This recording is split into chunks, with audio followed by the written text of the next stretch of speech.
Sa likod ng ating mga alamat at kwento, may mga nilalang na bumabalot sa gabi, kahanga-hanga, nakakakilabot at tunay na bahagi ng kulturang Pilipino. Tara na't kilalanin ang 5 pinakakamangha-manghang nilalang sa mitolohiyang Pilipino. Isang nilalang na may katawan ng tao at ulo ng kabayo. Sinasabing nanggugulo ito sa mga manlalakbay at kayang iligaw ka sa gubat.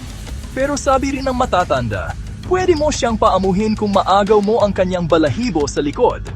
Ang higanteng naninirahan sa mga punong kahoy, kadalasang may dalang malaking tabako. Di man masama sa lahat ng pagkataon, kilala ang kapre sa pag-obserba at pananakot sa mga taong mapangahas. Isang nilalang na nagpapanggap bilang sanggol. Kapag pinulot mo, boom! Bigla kang aatakihin. Sinasabing ito'y kaluluwa ng mga batang hindi nabinyagan.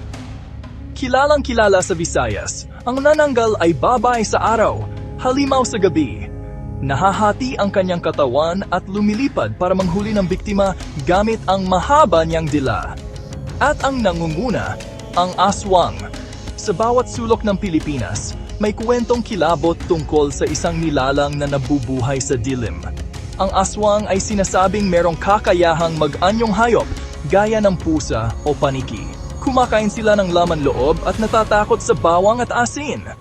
Yan ang 5 pinakakahanga-hangang nilalang sa mitolohiyang Pilipino. Alin sa mga ito ang pinakakinatatakutan mo?